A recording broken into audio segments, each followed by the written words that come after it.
welcome to the Clifton Worley Show. This week we have special guest Ryan Steele. Hey, Ryan. Hey, how's it going, Clifton? Oh, it's going good. I'm excited to talk to you. Now we've got a few mutual friends in common. hmm Leah Lowrance. I've had her on the show about a year ago. Um, and then you had you're working on an album, correct? Yeah, yep, full length album. It's the first one, the debut album. Awesome. Well, we'll get to kind of your journey there. Um, Now, there, I guess it was about a week ago. You had a video that you released out on your Facebook, and it was kind of telling your story, and you're going through a crowdfunding um, to do this first album. Um, but there was a lot of things in that story that were interesting, and I'd like to kind of introduce that to our fans on the show, and, Yeah, and, of and let course. you kind of tell your story. Um, so where like you were talking about how you first started playing guitar. Now where are you from? hmm And kind of give me a little background there. Yeah, so I guess like the long yet short version of the story is, so I was born in Chandler, Arizona, Okay. but shortly after being born there, my parents had moved back to the Midwest, and my dad's from Wisconsin, but my mom's from Illinois. And so I was living the early years of my life in Illinois with my mom, and then I would see my dad every weekend. And that I was living in Illinois basically all the way up until sixth grade. And then I moved in with my dad in Wisconsin and lived in Wisconsin all the way from sixth grade through high school, and did a bunch of moving around since then. But my roots are, I'm from Wisconsin because that's where I really got my identity is in my older years of middle school and high school. But I grew up in Illinois and just the Midwest. Okay. So in what age did you start playing music? Yeah, well, I got my first guitar at the age of 5.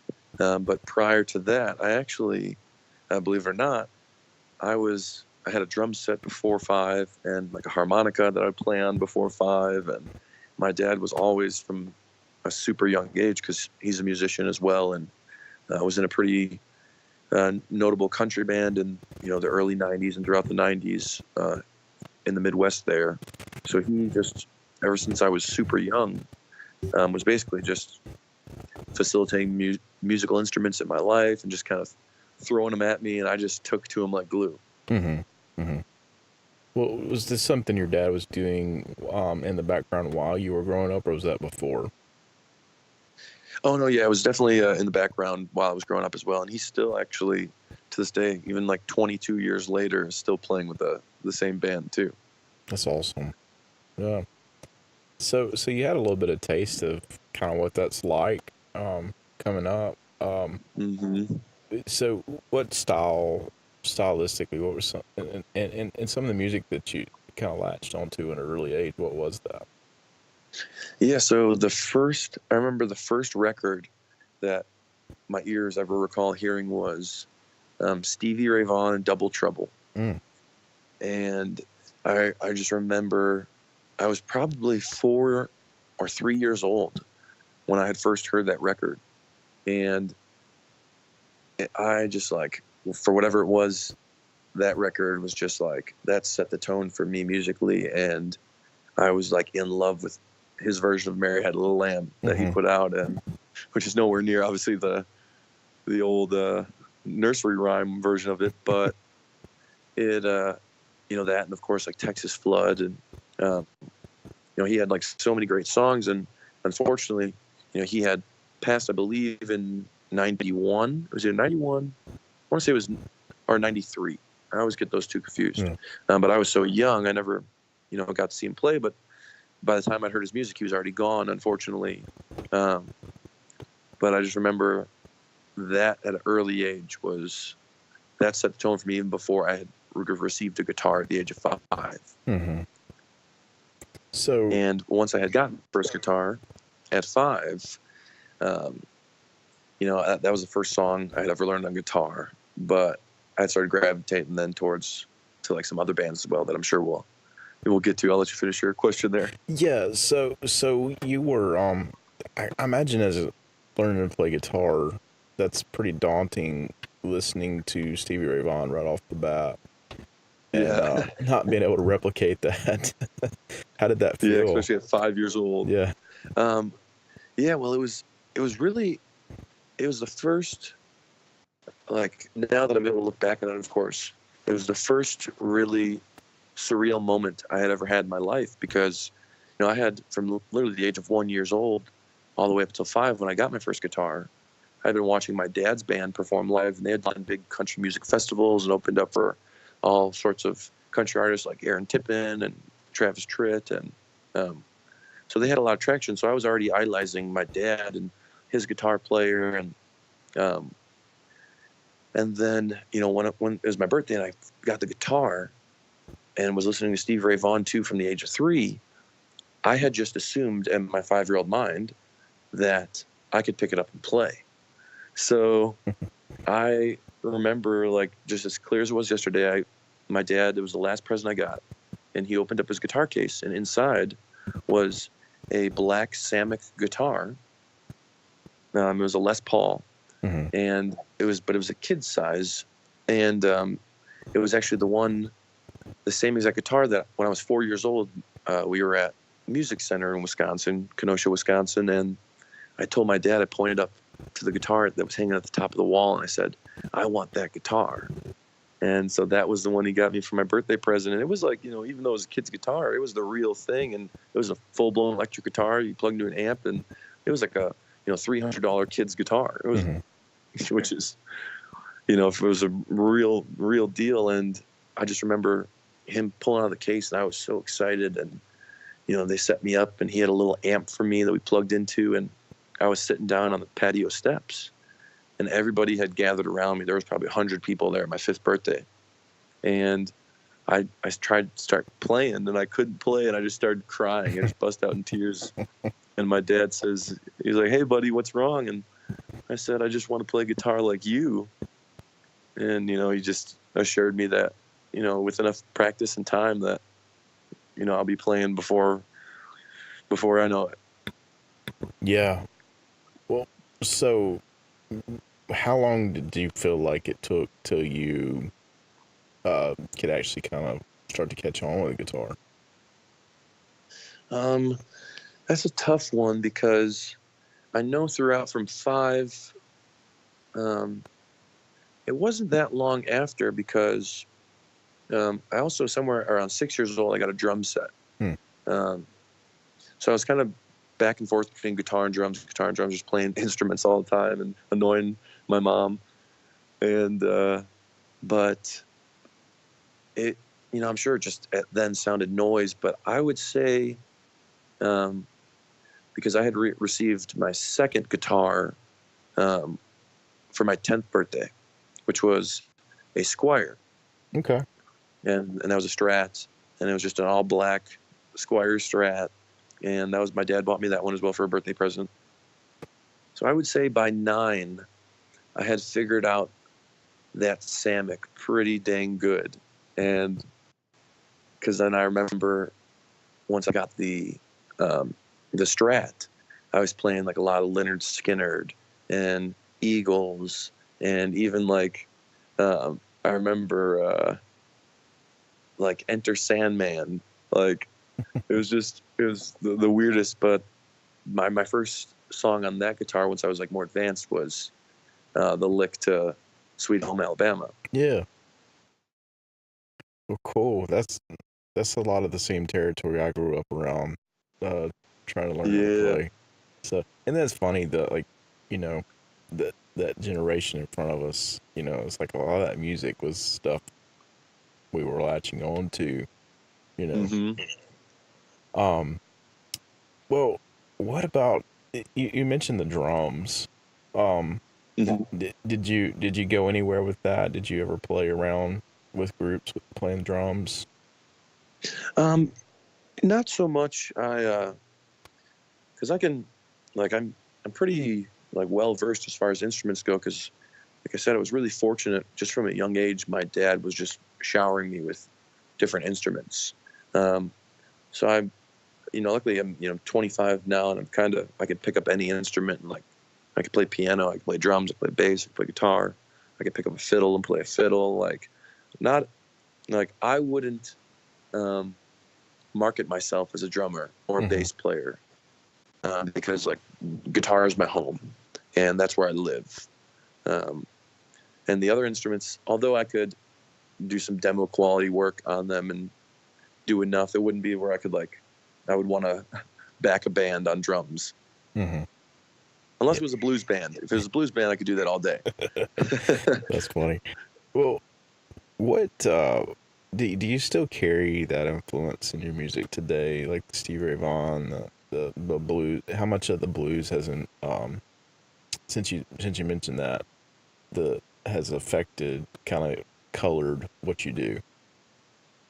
Oh yeah, it's funny because that's literally the first music I ever recall hearing, and it stayed with me all the way through to where I'm at today. Um, and like blues is like a very fundamental part of who I am as a musician at the core. Even though I don't play what you call traditional, blues, um, because through Stevie Ray Vaughan, I ended up finding my path towards my later years in high school, onto John Mayer, Okay. who, ironically enough, John Mayer's biggest influence was Stevie Ray. Yeah. And so now I was able to kind of branch. Now it was like John Mayer was really like, there's so many influences I had at a young age, but as far as like somebody being able to captivate me, um, from like just an album perspective and from a musical perspective, it was really Stevie Ray and Mayer, and then came Mayer, which also had the blues side of it, but that really then took me into like, oh wow, like this can be done this way, Mm-hmm. and or you can incorporate rock and roll and blues and pop all in one genre.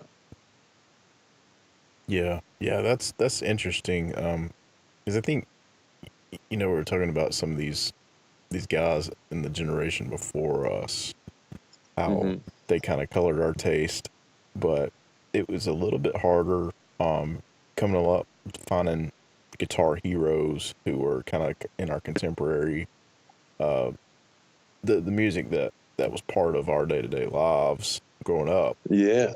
And I think Mayer is a good example of somebody, you know, who was there at the right time Mm-hmm. and was had the exposure um and on a broad level where it was approachable for several people. And that's what I think is so great to his credit too. I mean, it's funny because now, like at my age, there's now kids coming up who, Mayer's like a Stevie Ray Vaughan to like when to them Hmm. as Stevie Ray was to me at that age. But I think there's a lot of credit to him in that regard. Is like with his guitar abilities, like he really brought like he was able to really bring that aspect of guitar playing into mainstream music. Um, and like, of course, there was others as well. Um, like even around the same time, even from a country perspective, like great guitar players, Keith Urban, Hmm. um, and he obviously brought that rock and roll side of guitar into country, which didn't really get established until the mid to later 2000s there. Um, but but yeah, to get back to the whole like Mayer thought is yeah, he really did just set a mark, I think, for that contemporary music, but still being traditional enough. Yeah, yeah. That's something I think any artist that's modern, a lot of times it unlocks a whole world of artists who've gone before them. And if you really want to dig super deep, you can go, like say his blues influence, and then like you go from SRV, and then you might start digging into some dudes back from the 50s and 60s all the way back to the 20s and 30s, you know. So Oh it yeah. just depends on how far you want to go down that rabbit hole, but it's always going to lead to something else, and something you can glean from, uh, and say, oh no, I can see where they got this, you know. Yeah, and it's neat because like kind of to get back to the original question when you asked me if like Stevie Ray's music still resonates with me today in my current music that I'm making. Um, it's kind of funny because like I think I don't know if it was the fact that it has to be due to the fact that I was listening to it at such a young age. Um, but there's something about blues music that just, for me at least, just feels different than all other music. Like it just has this heavy emotion to it in the music, like not even necessarily from a vocal or lyrical perspective, Mm-hmm. um, but just sonically, and the music just resonates with me personally to where it's still to this day. It's like you just I'm still can listen back to that SRV and Double Trouble album and just be floored by just how great it still sounds to me. Yeah, yeah, absolutely. Well, so we kind of went from learning to play, but I would like to kind of dig in and find out where are you coming from? Where I mean, you obviously started writing songs at some point and performing. Talk to Yeah, me about your journey there. yeah. So early on, because like as far as the playing goes, I didn't really know what to make sense of the guitar. I remember like I thought the dots on the fretboard. I was like, oh, the one dot, the third fret, maybe that's the first string, and I was I had no clue what I was doing at that point. And then my dad would slowly, because I didn't like to be taught how to play guitar. So like, I think he knew lessons were never going to work for me because what he did that worked really well for me is in the early years he would take me aside and show me, like how to play 4-bar blues or um, and like something super simple, and it would take maybe 5 minutes, and then he would let me go run to my room with that, um, and then he would show me like, oh well, if you put your fingers here, this is a C chord, Mm-hmm. and like I would memorize where his fingers were and put mine on the fretboard, and then go to my room and just hold those my fingers where they were and just keep strumming and strumming and strumming until the chord sounded like a chord. Um, and so that's kind of what was my process to learning it in those early years. Was he would show me something in a quick 5 minutes, and then I would get frustrated with learning, and I would just go to my room and perfect it, and then I would come back to him for more. Okay, show me a G chord now, and he would show me a G chord, and then it went on with you know every single chord that he knew. And then as I continued to progress and was listening to more music, that's when I just started to, because I really had trained myself by ear to learn how to play, then I would just start hearing the chords in the music, and I would just listen to a track over and over and over and over and over again and just figure out how to play the song by listening to it. Yeah. You know, So when did that translate into trying to say something through music? as far as like writing songs goes. Mm-hmm. Yeah, so um I started probably, I would say, writing um around 8th grade. Um so because I wasn't very keen on singing, and like early on I was very nervous to let anybody hear me sing. It was very close to me. It was like I wasn't comfortable with it yet. Mm-hmm. And then I remember it was 6th grade, and like everybody in 6th grade was forced to do, you had a choir class where like you learn how to play the recorder or whatnot. And the choir teachers telling people about trying out for actual, choir class. Or and I told her, oh, that's stupid. Or I made a comment, and she said, oh, if it's so stupid, then you should do it. So she essentially tricked me into joining choir. And from then on, then those barriers went down of like, because now I was singing with class, and I was singing in school, so it didn't seem as foreign to me, the concept of singing. I was learning how to sing, properly. And so then after, it was by the 8th grade year, I had been comfortable now enough in my voice to really start transitioning my voice with my guitar playing. Yeah. So what did you find? What were you gravitating to at that time? Yeah, at that time it was still heavily like, well, actually it had shifted to, I went more towards some rock and roll. Hmm. And I remember like playing one song that I would always play was Sweet Child of Mine by Guns N' Roses. Yeah. And me and a buddy, we would just jam and just play that song in the basement of his house for hours and hours and hours, over and over. And then Bark at the Moon by Ozzy Osbourne was another one that I really remember. And I know like a lot of Skinner's, like Give Me 3 Steps. And then I had kind of explored their whole arsenal of songs. And then the Eagles came in there too, of course, throughout that time. So it was like Southern rock, and then with some mixtures of rock and roll. And then, but yeah, so that kind of started the expansion of like, okay, now I'm getting into some different music that was outside of the blues, and had now experienced this kind of newfound love for Southern rock and just rock overall. Yeah. That's super interesting. Talking to somebody who grew up in the upper Midwest.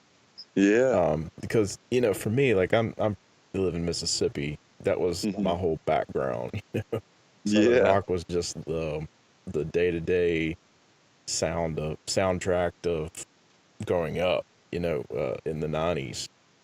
Yep.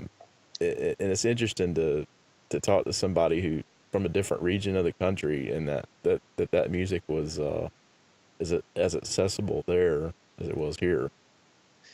Yeah, and I think my dad was a big part of that because, he had, gotten into, obviously that music throughout his life. And I just remember, even though I had grown up with him in a country band, from a young age, like I never wanted to play country music. Like I knew that from a very, very young age. And so that's when he started throwing all the blues and the Southern rock at me, and the rock, and we was even like Kansas and Foreigner, and another one that I was actually really influenced by too in that same age was Jim Croce, James Taylor, and John Denver, and which was more to that almost singer-songwriter, I guess. The early singer-songwriters, so to speak. So you were kind of playing around with friends in this junior high age. Yeah. What did it progress to? Yeah, it ended up progressing to in 8th grade. Me and one of my best friends, Anthony, we had a band. It was just a duo, drums and me on guitar, and we had entered the talent contest 8th grade year as the Chili Dogs. that was our band name, and we ended up winning the talent competition because we played "Bark at the Moon" by Ozzy Osbourne, and he, in the middle of "Bark at the Moon," we stopped and he did a drum solo that was Neil Peart's drum solo from, I forget what Rush song he did it in, but so we ended up just a guitar player and a drummer winning the talent show, and it was like $50, but that was the first money I'd ever made from music. Yeah. It's enough. It's encouraging enough to kind of give you a taste for that kind of thing. I imagine, right? Yeah, oh yeah. And it was like, it was like, I remember my dad, I think he still has a dollar bill framed from that. Um, but it was, and like I don't think I cared necessarily about the 25 bucks that we split, 50 both ways. So I don't think I cared about that. I was more like the fact that we won the competition was like, in eighth grade, it was like, that's, like you just feel like the king at that point. Yeah. And then transitioning then into high school is then my music took a whole nother shift. And it basically went from, and it was a lot of influence by my best friend, Anthony, who he started getting really big into like pop punk, Mm-hmm. which was like We the Kings, Mayday Parade, All Time Low, The Day to Remember, and that was kind of that age, where you're like 14 years old and getting a little rebellious.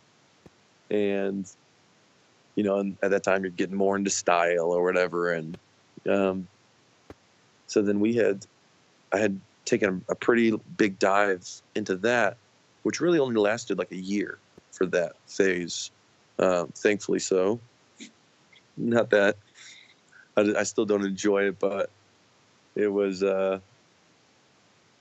it was just, it was a good, that was really good. That freshman year of all that pop punk was really good for me vocally, but Mm-hmm. I didn't necessarily enhance from a guitar playing perspective throughout that year. Yeah. Because it's a lot of like drop D and like just simpler stuff. Right. Right. Power chords. Yeah. Um, and then shortly after that, I had now met that freshman year. I had met another buddy. He was actually one of my best friends still to this day. His name's Hector, and him and I freshman year started playing together. And I kind of phased out of playing with my best friend Anthony and the Chili Dogs, and started playing with, my new, buddy Hector at the time. And we were still playing the kind of pop punk music when we first started, jamming together. But then actually one of my other best friends, Nick, had got me into like Jack Johnson, Mm. and Hector got me into Dave Matthews, and then Nick, he also got me into John Mayer, and I started listening to, a bunch of Michael Jackson at that time as well. And so I was really now just getting like a whole new perspective of music that I had never got up until then, which was really like mid freshman to sophomore year. Yeah. So, at what point did you I know you competed on the Voice. I want to talk about that for a minute. Yeah. What was that like at the end of high school? When was this? So that was actually after high school. Okay. When I had moved to Arizona. I was living there for 3 years. And I would have been, let me think here. I was 21 Okay. when I auditioned for The Voice. So that was like 4 years ago now. Okay. So what led to from, playing in these bands in high school to going for an audition at The Voice? Yeah, it kind of, me and Hector throughout, our whole high school, our time at high school, we had continued to play all 4 years together, and, had a band first called Midway and then Chasing Lights. And we got an opportunity to open up for a band from Nashville, who their name is Elliot Root. But at the time they were under a different name, which was a Scotty K Project.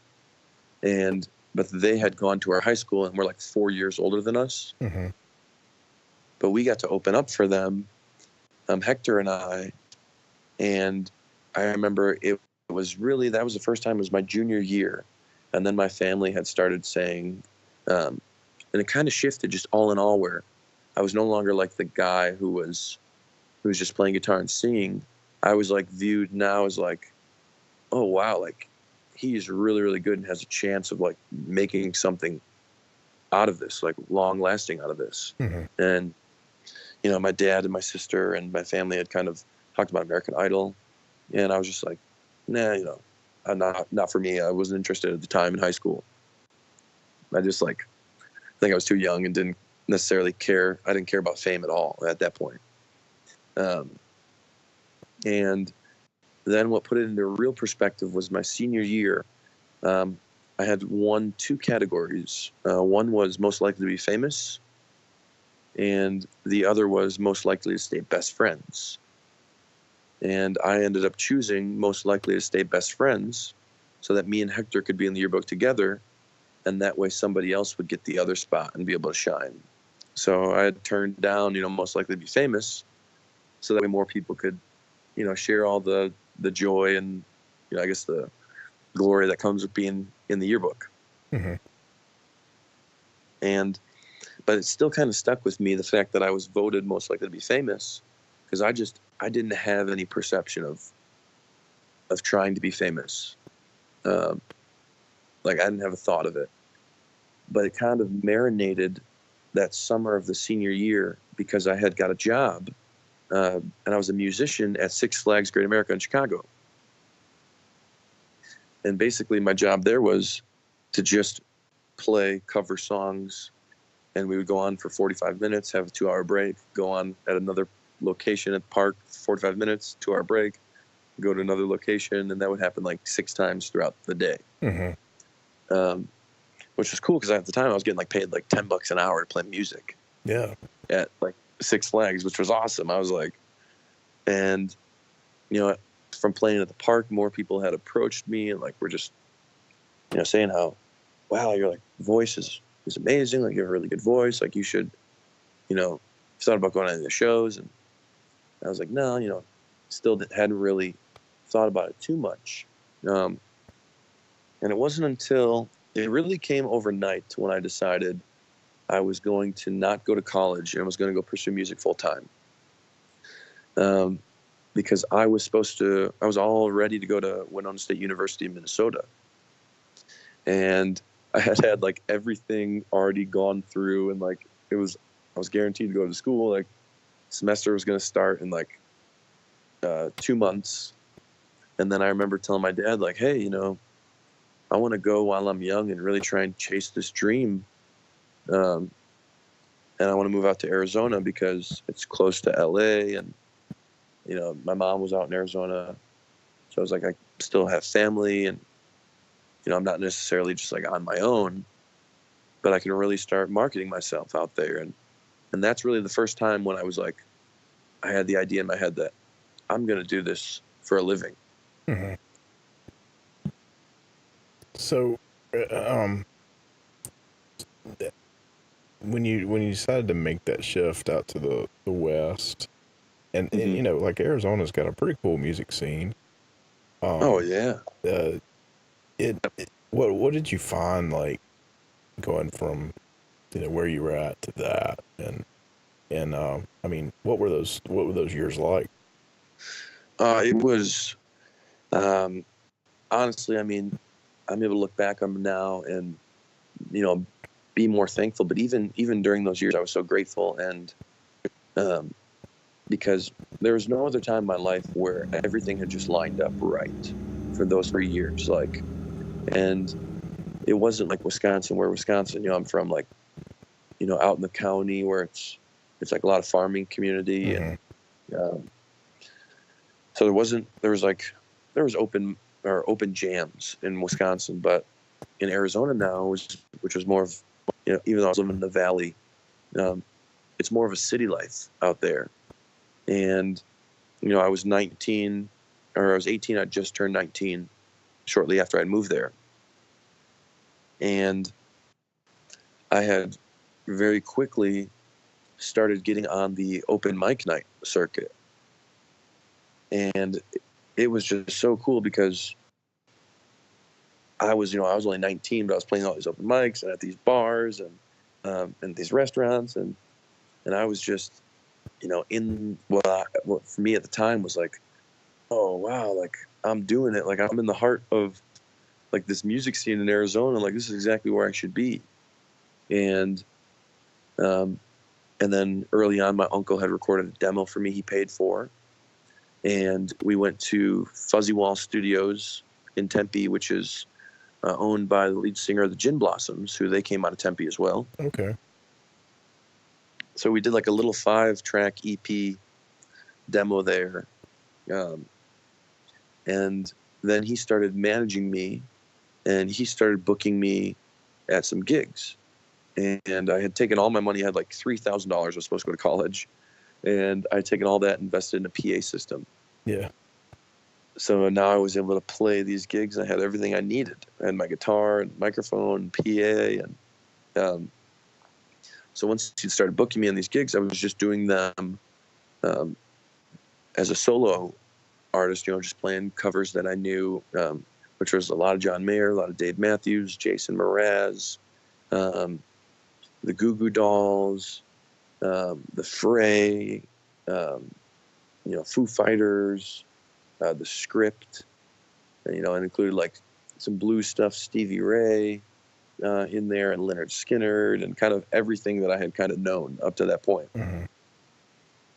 And but I got really fortunate because it wasn't after long that I had got noticed at a open mic night community, which was the best. It was the best open mic in all of the Valley, and it was at a venue called Tempe Center for the Arts, and which was like solely, it was like, they had like a huge music venue in there that was like, seated like 1,000 people, and then they had a smaller room in there as well that was like 300, and so that every quarter they would do a showcase that aired on PBS.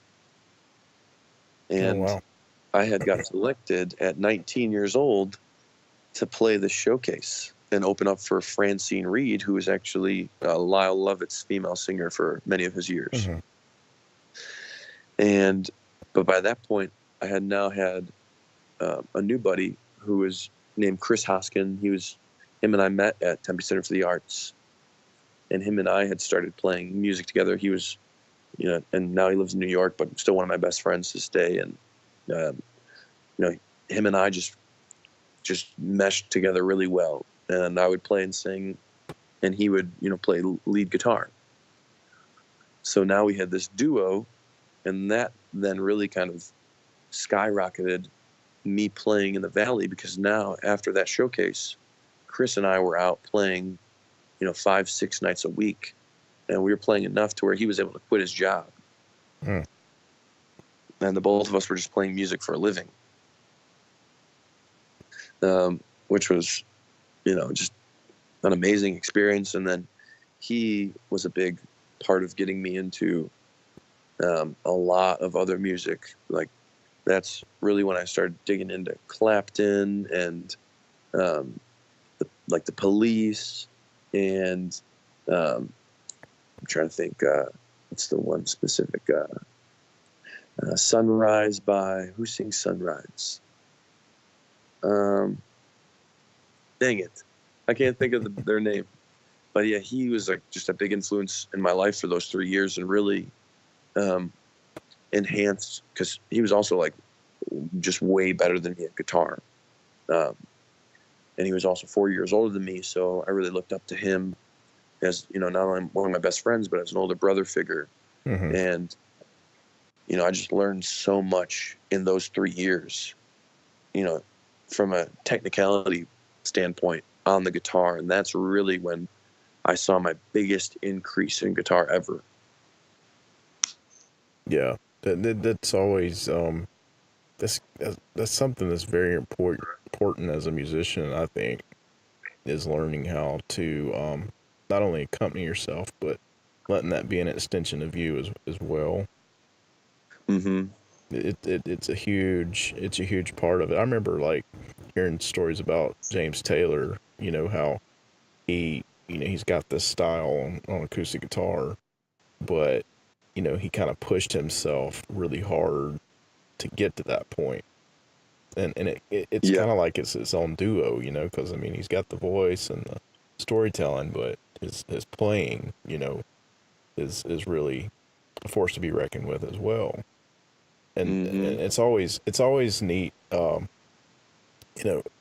hear. It's almost like for a singer songwriter, it's almost as important to be really proficient at your instrument as well as do all the other things too. Oh, absolutely. And that's where, like, those 3 years for me, it was like I was already, my rhythm was there, and my lead wasn't there yet.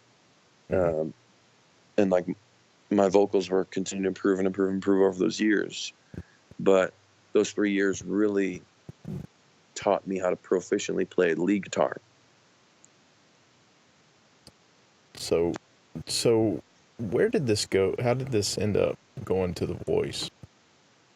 Yeah, so once Chris had moved, he moved back to San Francisco where he was from. And so I was just, um, once he left playing a lot of solo gigs now by myself that I had, because I was still playing like 5, 6 nights a week. Mm-hmm. And I had decided, I'm going to put together a band. And so I put together a little 3-piece band, and we had been going strong for probably 6 months to a year before that ended.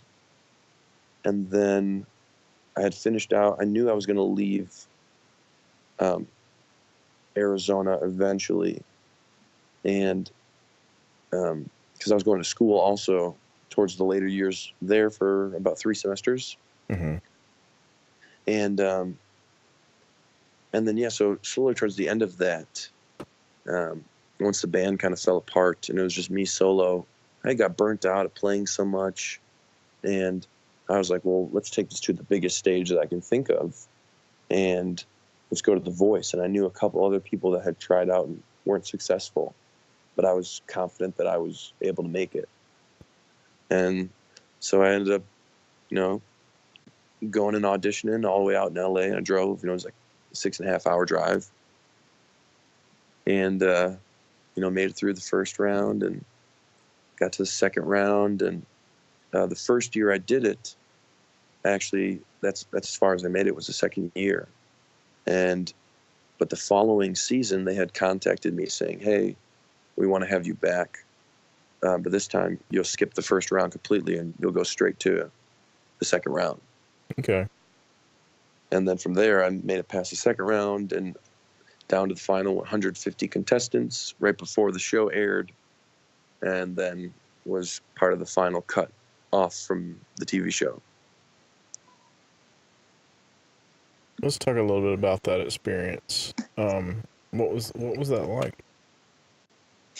Oh, yeah, that was one of the best experiences uh, that I probably ever have. And it only lasted a week, Mm-hmm. like actually being out there and like part of the show. But yeah, because the whole process is crazy. Like when you first get, selected to be potential final candidate, essentially they're like, well, you made it this far and you'll be getting a phone call within the next 3 months. And if you don't get a phone call, you haven't made it. Mm-hmm. So you're just like waiting. And I kind of forgot about it until one day I finally got a phone call and they're like, hey, this is so-and-so from The Voice. And, congratulations, you made it to the final 150 and we're going to fly you out to LA. And that's the portion that then takes a week, and you're out in LA for a week long, and you're doing a bunch of basically like, not like homework essentially, but you have like a lot of meetings that you have to go to, and it's very organized. But then your free time, you have like, 10 hours of free time a day to where you're just meeting other musicians and other artists and really developing, personal relationships. Mm-hmm. Is it intimidating? Competing against all that. It wasn't intimidating because I think the final 150 people that were there, we all were so confident that we were going to make it. Mm-hmm. Because it's like, that's why we were all there, and we all knew what was on the line and what was at stake. So there was never a moment of like faltering or conflictions with my mind if I wasn't, even though it was like a competition, at that point you just were so confident that you were the final 150 They're like, well, I'm absolutely going to make it to the show. And that's what made, you know, when I had found out I was leaving and not making it, onto the show, that's what made it so much more devastating. Yeah, yeah.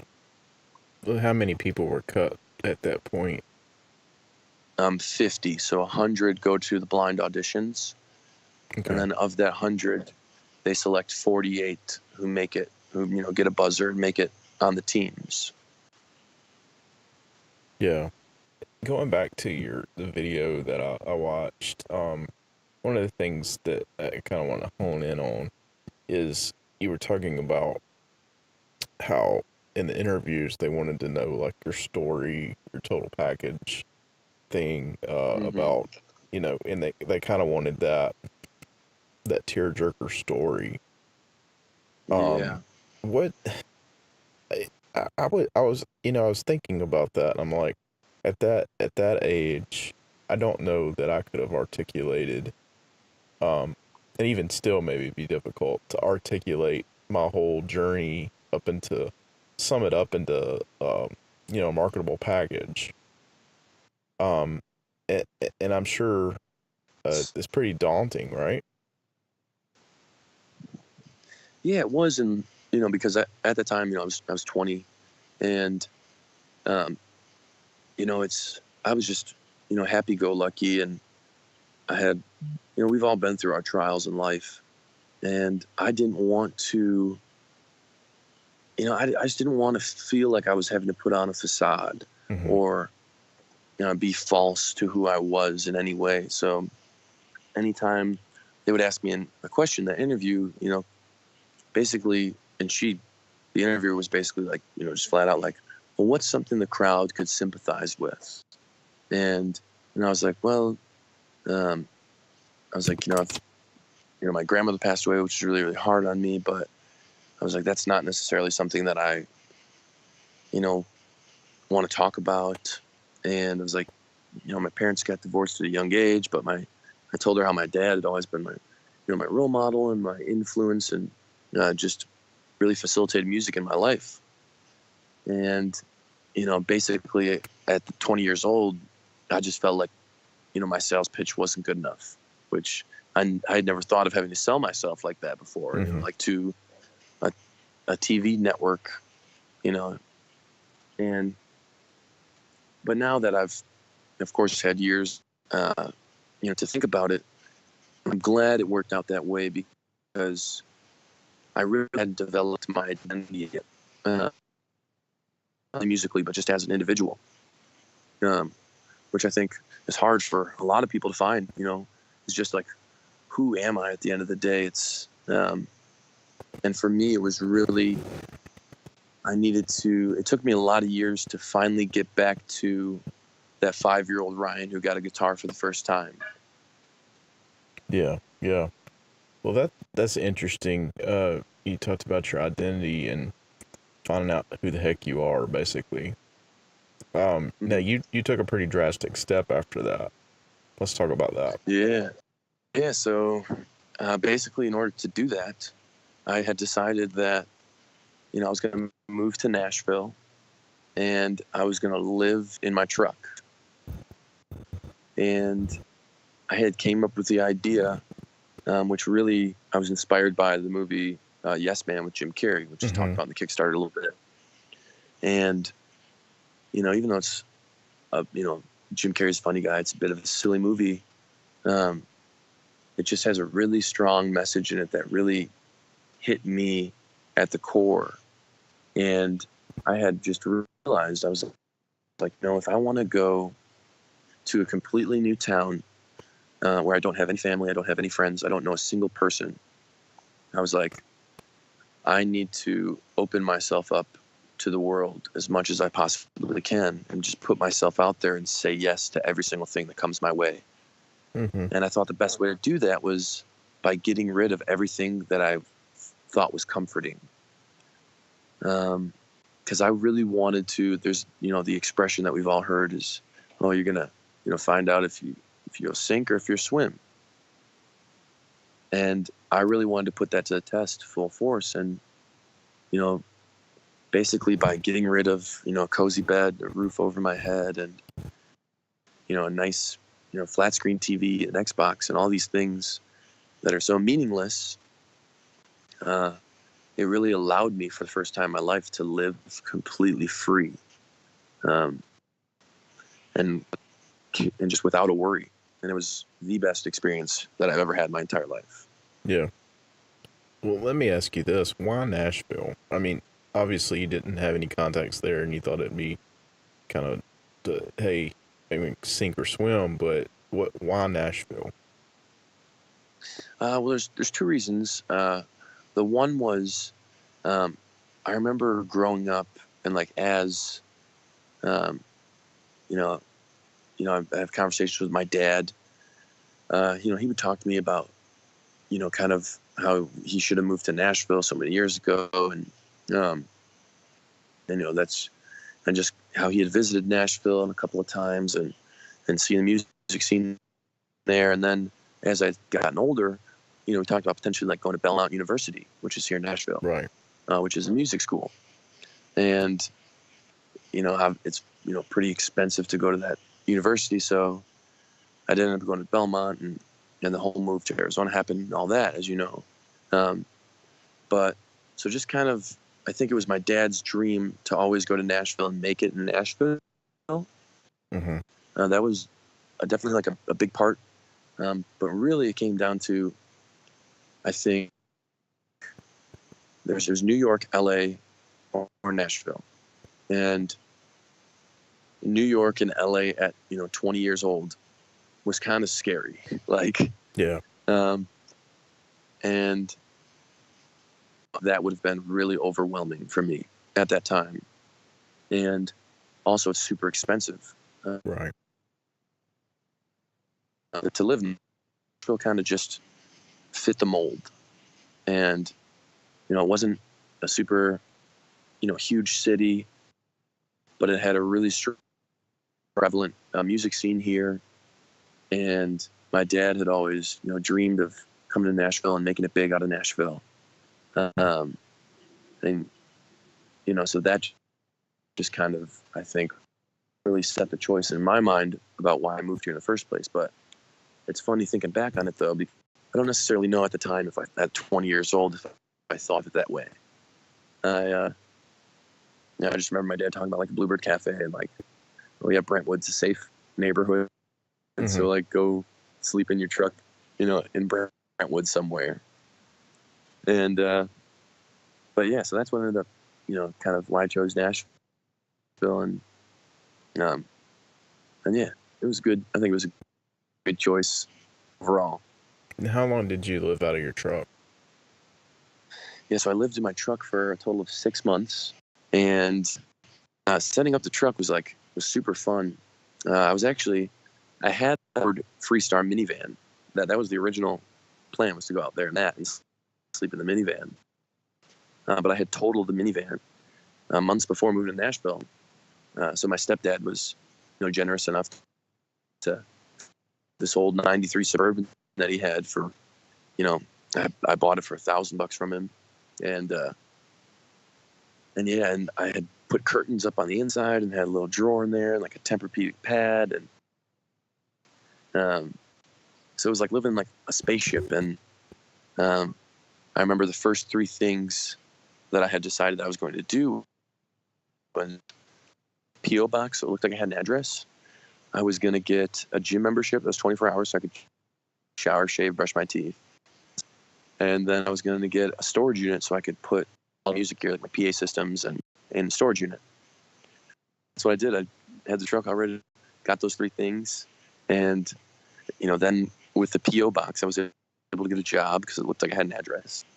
And then was able to stay, looking normal and not homeless because I had a gym membership that I would go to before work and be able to work out and shower and, get all ready and put my nice work clothes on. And yeah, living in the truck was it was amazing. And I parked at Walmart for 3 of those 6 months. And I pretty much ate PB&J and Spam the whole time. how many did you run into other guys who were doing the exact same thing around the same time? I mean, Yeah, it's funny because at the Walmart I was staying at, I saw a couple other cars where I knew that people were living in their car. I talked to them because I was very secretive and I didn't want to get caught because I was very fearful of like getting caught living in my truck for some reason. And yeah, so it was just this very secret thing. So yeah, I'm sure there were other people that were doing that, but I never talked to any of those people that were living in their cars as well at Walmart parking lot. yeah, yeah. Um, so what? How did you went from living in your truck for 6 months? How long did you stay there? And kind of what happened after that? After I had lived, in my truck at Walmart for 3 months, I had enough money saved up to where I was able to go get a storage unit was my idea. And the reason I was doing that is because my Suburban was just causing me too much gas. And so I had my dad bring down my Cavalier, which is my other car, from Wisconsin. It was a Thanksgiving, so he came down to Nashville and brought my Cavalier. And so my whole plan was, okay, now I have to park my Suburban in a storage unit. So I had to rent out a 10 by 20 foot storage unit that my Suburban would stay in so I could drive my Cavalier during the day and then come back to my storage unit and sleep in that at night. But I also had rented out a second storage unit at the same time, which was like a little 10 by 10 storage unit. And I had like a rug in there and chairs and a heater and a toaster oven, and my PA system was set up in there. So it was like my own little personal living room inside of the storage unit. And yeah, I was doing that for 2 months until I had gotten to the point where there was 2 nights within a week where I had gotten locked out of my Suburban. And the first one it was late at night. I remember my access code wouldn't work. So I had to sleep in my Cavalier at Walmart that night. And it was just one of the worst nights of my life, being that I'm 6'3" and tiny little Cavalier. Yeah. And then the second time came when I was up in the storage unit, sleeping in my Suburban. And basically what happened is I woke up in the morning and there was a really bad cold front that came through that night here in Nashville. And it got down to 7 degrees and everything was like frosted and iced over. It was the polar vortex, they called it. Mm-hmm. And so I had woken up at 6:30 in the morning, gone to leave for work, hopped in my Cavalier, drove down to the gate, entered the code in, only to find out that the gate wouldn't open. So then I had to proceed to call the manager, who ironically enough lived on or at the storage unit. There was a house there. And I said, hey, this is Ryan. I came this morning and had to drop off some gear because I was playing late last night. I said, for some reason on my way out, the gate won't open. And she calls me out and she's like, well, how did you get through the gate? And I'm like, what do you mean how did you get through? I was like, I just entered the code and I got through and now I'm trying to come out and it won't work. And so she meets me out there and tells me that her husband, the gate's frozen shut and has been working. He had to Uber to work. So she caught me in my lie and I just, had to pretend the whole time. And then basically I went to work that day. I Ubered to work, came back, and I had told her kind of the whole thing that I was doing, the plan that I was living in the truck, and I'm just trying to pursue music. And and basically she was really nice about the whole thing and told me how when she was younger, she had to, for a period of her life, live out of her Jeep as well when times were tough. And she said, you're more than welcome to stay here as long as you'd like. And I just told her, I was like, well, unfortunately, I was like, this past week has kind of prompted me. I think I'm done with living in my truck and I'm going to get an apartment. Yeah. So, that ended the whole living in the truck experience for me. So, at this point, did you get into kind of a more traditional place, like arrangement, or? Yeah, so I was doing some apartment searching, was planning to get my own place.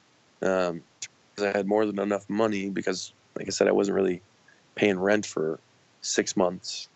And I had one place that was all set up, ready to go, and I just needed like a month before I could move in.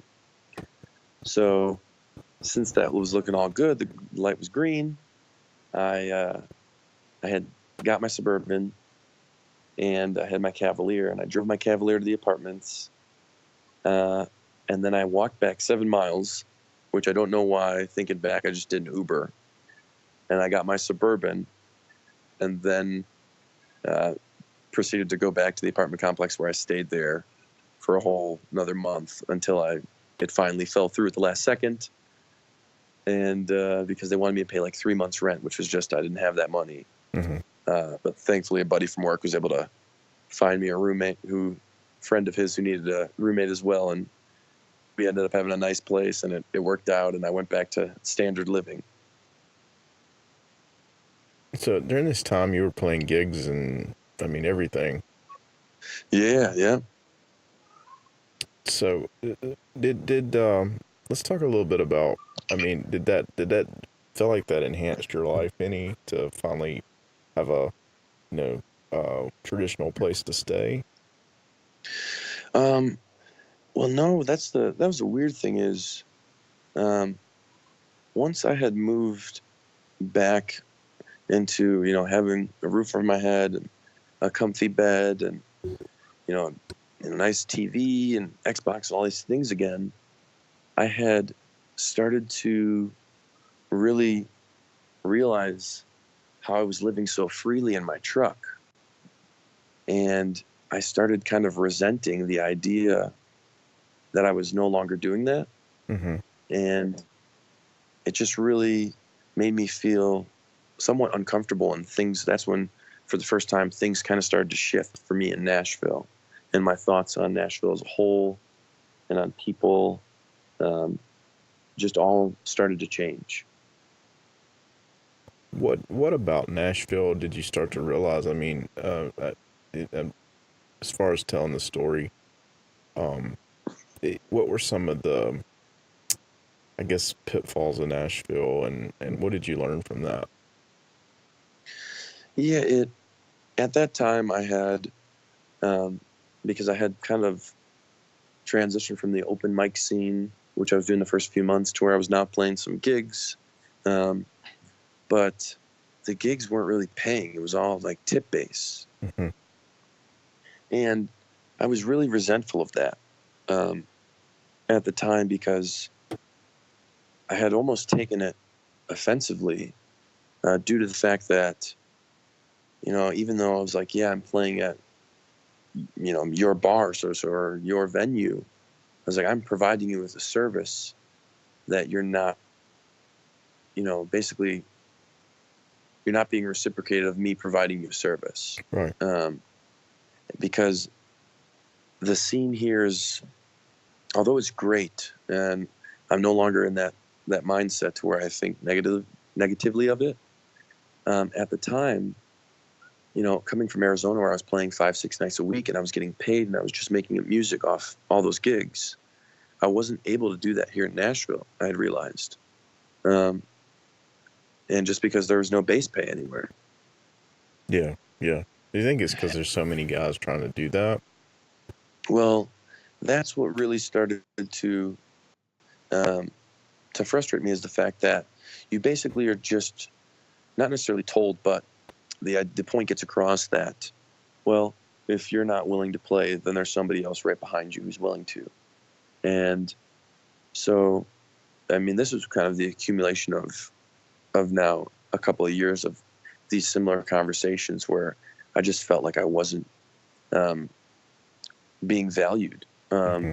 as a musician. And, I had put in so many years of hard work and practicing my craft and perfecting it, that I was really begrudged at the fact that it's like, you're not respecting my services or valuing me as an asset to your business, and that I'm keeping customers in the seats. And I just really felt undermined at the time, and which basically led me to the whole point of deciding, what, if this is how it's going to be, then I'm not going to play.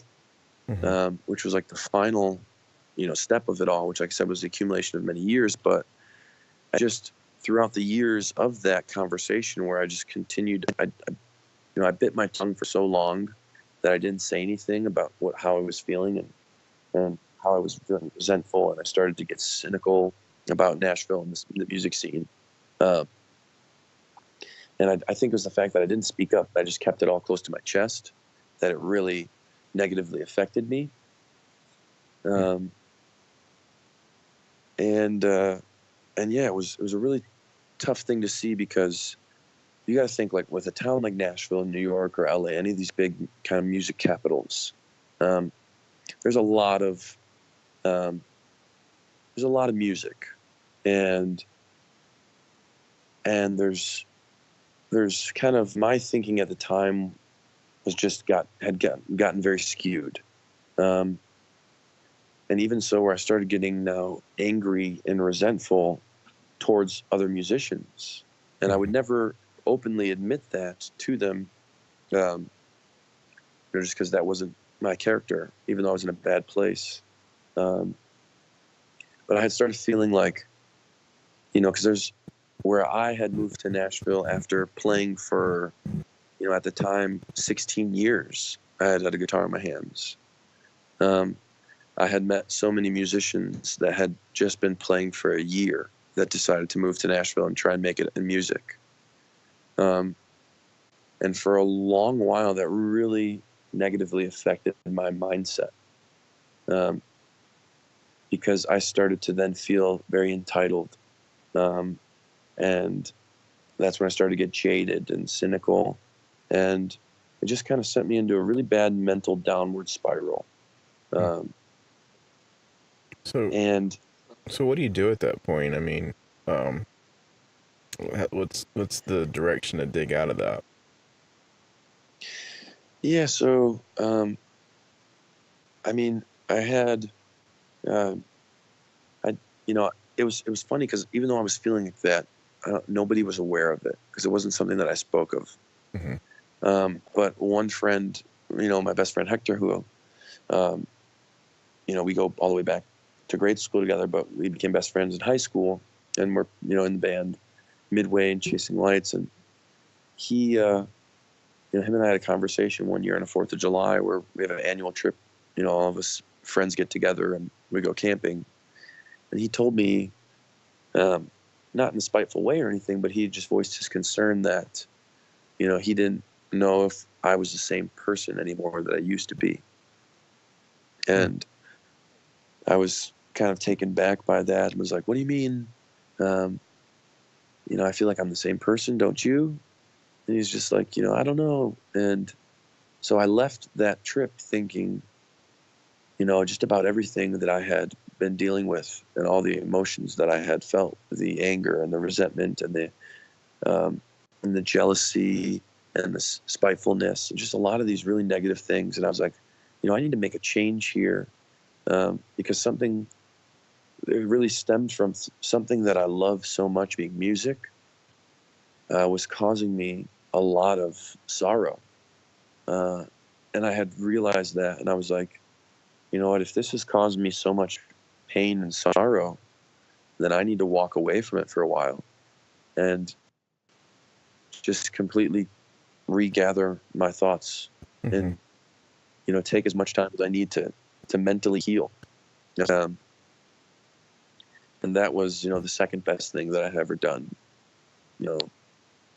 musically, in my life, which put me where I'm at now, which is, just the best place that I've ever been, where I've been able to, learn from all of my past experiences and all of the journeys that I've been on and all the trials that I've gone through, and really be able to look at those as a collection of thoughts and memories, and it's now just, made me stronger than I ever could have imagined being, and not, more so obviously mentally stronger, uh, and yeah, it just put me in such a good place to where I was able to let go of all that jealousy and all that spitefulness and all that um, resentfulness and just that hatred that I had towards the city and uh, other musicians here.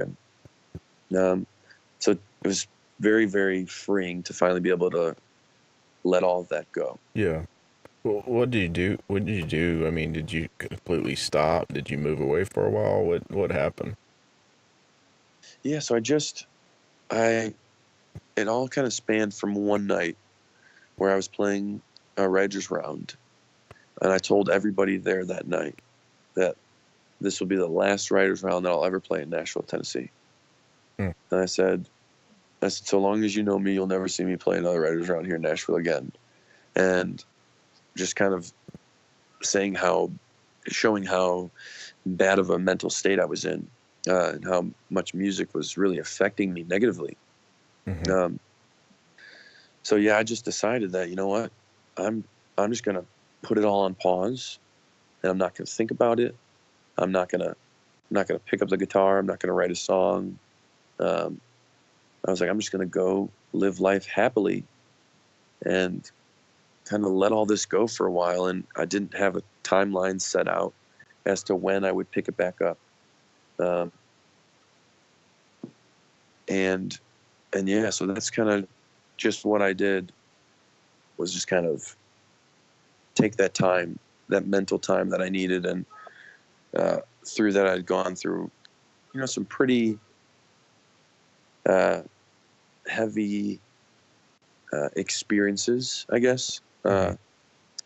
And one thing that really did help me was just kind of going on a bit of a spiritual journey as well, which I know sounds like weird or cliche, um, but I was trying to figure out a lot of things about myself that up to that point I didn't know, and I think going on that kind of spiritual journey and really just allowing myself to let go and just kind of put everything in the hands of something bigger, call it the cosmos, call it the universe, call it God, whatever name anybody wants to give it. um, I was able to just kind of take all of that off of myself and place it on something else. um, so yeah, that was really healing for me, and that's pretty much just through that whole process how I ended up being able to get to where I'm at now.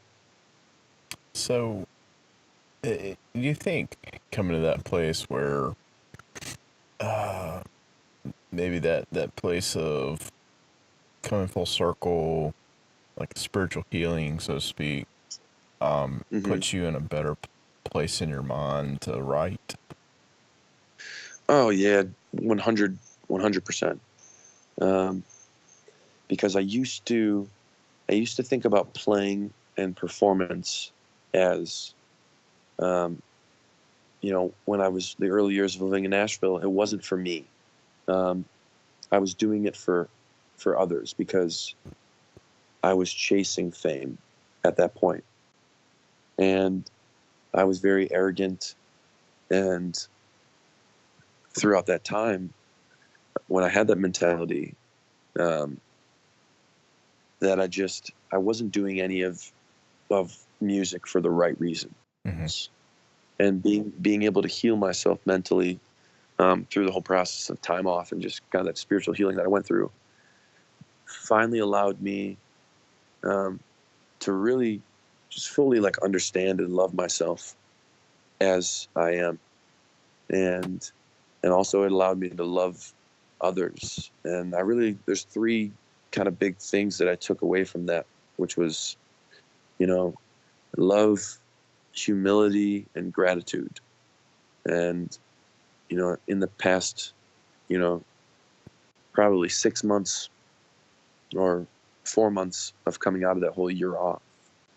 Those are like the big three things that I've just really devoted my life to, is the idea of love unconditionally, you know, have gratitude, and have humility. Mm. And that's just kind of how I've been living my life. And it's just through those, you know, I guess lessons, or those ideas that I was able to somehow take in, it really transcended me to a different place musically, to where I was able to write freely almost Mhm. or feel like I was able to write freely for one of the first times, to where I was like the songs in the album, um, a lot of the new material came from a place of just within, of emotion that I was able to channel, um, and really just write, not caring if anybody else liked it. Mhm. Um, Now, of course, there's a small voice in the back of my head, um, that is thinking, "Oh, this is a good song. Um, like, I think people are gonna like it." But that wasn't my intentions going into writing for a lot of this album. It wasn't, "Oh, I need to write this song so people like it." Um, it was, "I want to write this song because this is a piece of me that I want to encapsulate forever on a record, um, and be able to share those deeper meanings that I've learned through my music." Yeah. Yeah. Well, so how long have you been working on this project? So yeah, it got to a place where I had started playing again, and it wasn't anything where I was playing out, but had picked up the guitar in my bedroom, and basically a lot of the songs came from just dreams, which is weird. And I would wake up in the middle of the night and just have a melody, and like almost like a full song that I was dreaming of, and I would just grab my phone off my nightside, table, and pull out the recorder app and start humming the melody. And I still have those voice recordings of me like half asleep, like humming really badly. And I was like, wow, okay. And then I started elaborating on those and writing those into full songs. Um, and then it was shortly after that where I had got a phone call from Leah, Mhm. and it was totally out of the blue.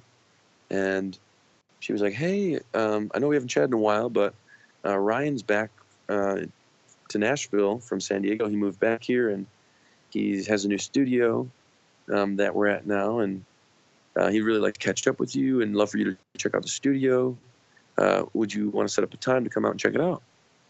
And I was like, "Yeah, that'd be awesome. I'd love to see Ryan catch up."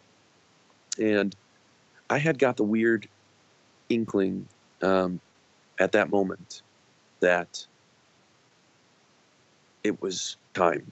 Like, and it's odd because I think everybody's been through those moments where something just feels right or something feels wrong. And I just had a real strong feeling, I remember, of, okay, this is now the record's supposed to happen. Like, I'm ready. Um, like, I took the time off that I needed. The songs are coming. Like, it's time to do this. And so I met with Ryan and Leah, and they didn't even bring up doing an album. And I'd seen the studio, we had chatted, um, and then I had brought up to them about doing a Kickstarter and doing the album. And because they, just wanted to kind of reconnect with me. And I know that recording, an album with me is something that they had both wanted to do. But I think, um, I had stayed in touch with Ryan, while he was gone for 2 years. And I think I don't know if he picked up on where I was at mentally throughout those 2 years, but I think after that meeting, we all knew that, like, okay, like, now's the time. It just it felt like we were all on the same kind of cohesive page of, this is going to happen. Like, we're going to do this and it's going to be great. Um, and yeah, so that was really the final piece to where I had discovered that. whatever I was going through was no longer there, and I had been able to fully, find healing and peace in that year off. Yeah. Well, that's awesome. So tell us a little bit about uh your crowdfunding um campaign and where Yeah, yeah, people could find that and get involved. yeah, absolutely. And so right now we're doing a crowdfunding campaign through Kickstarter, which basically is a platform that allows musicians or businesses uh, to pitch their idea of what they're trying to do and basically market a goal that we're trying to hit. And that goal is $40,000. And, with that goal, we have a lot of things in mind, and we plan on recording at House of Blues Studios here in Nashville, Tennessee, where Travis Tritt, Justin Timberlake, and Stevie Ray Vaughan himself have recorded. So that is super just significant to me to be able to record in the same building that Stevie Ray's been in. Oh yeah. And uh, and through that we're gonna do a full length album. We're gonna hire all studio guys, um, and we're basically just trying to make the best record that we can make. And I think we all kind of are on the same page with it, and just like thinking that they've heard the songs, and I have the songs, and we just really believe in this project and believe in this album and what it is going to be. But unfortunately, we're in a place right now that we need all the help we can get, and that's where the crowdfunding comes in. And we just need supporters to back us on this and just take this journey with us. And through that, Kickstarter offers a bunch of different rewards that we've set up. And there's like a $10 reward, which gets you a pre-ordered CD, and there's a $25 reward, and all the way up to, 10,000, which is just a bunch of different rewards that basically, if you're able to pledge, X amount of money, you'll receive this in return. And so it's the biggest thing musically that I've ever done. It's also the most challenging and the most exciting all at the same time. So it's just a mix of emotions, but I know that it's everything that happened in my life and my story and all the trials I've gone through and the moments and emotions all led up to what we're doing now. Yeah. And if it's, it's the greatest thing to be on a journey for so long. And so often when you're on a path, right, you're unable to see the end or where the checkpoint is. So to be able to clearly have, a checkpoint, I'll call it, just set out where, okay, this is the first step of many more to come, but this is so crucial to really getting to just share this message with the world and with everybody, and that's where I like to say too, it's just not this whole dream isn't, I don't want it to be about me, and that's I know it's you might hear that often, but it's for me, going through that whole kind of really mentally tough place that I was in to where I'm at now, I just really discovered that there's so many dreamers out there, and there's so many people that have dreams, and there's so many people that are just amazingly talented. And I just think that if I can, somehow facilitate their dreams through mine, if I can help out other people through my success or through my trials that I've gone through, or my story, that would be so rewarding, is just to be able to see other people's dreams come true. For me, it's like, because I don't want to be on top of the mountain alone. I want to bring everybody with me. I want this to be a journey for everybody. And like, at the end of my life, I often think about this. It's, you know, do I want to be remembered for, making great music? Like, yes, of course, that's part of it, but I would much rather be remembered as the guy who, through his dream, he brought other dreams to life. Oh, that's cool. Yeah, that's awesome stuff. Well, Yeah. I'm looking forward to seeing how that all shapes up and getting to listen to that record eventually. And it sounds very very exciting, the journey you've been on, getting to hear about that and where you're going. And so yeah, I'm looking forward to seeing where that goes. And Yeah. so they can just find that through your Facebook. Yeah. So all my handles basically all across social media is just going to be Ryan Steele Music. Okay. And so they can go to my Facebook page, or they can go to my Instagram account or my Mhm. Twitter account. Um, and there's also like some music that I have out on iTunes and Spotify that people are more than welcome to go and listen to if they have those apps. And um, but this is the big journey, and yeah, I couldn't be more excited for it. Awesome. Well, thank you so much, Ryan, for coming on the show, and really enjoyed this. Yeah, thank you so much for having me. I appreciate it, and yeah, just thanks so much for being able to share my story with your audience. And um, you know I really do appreciate it. Thank you so much, Ryan.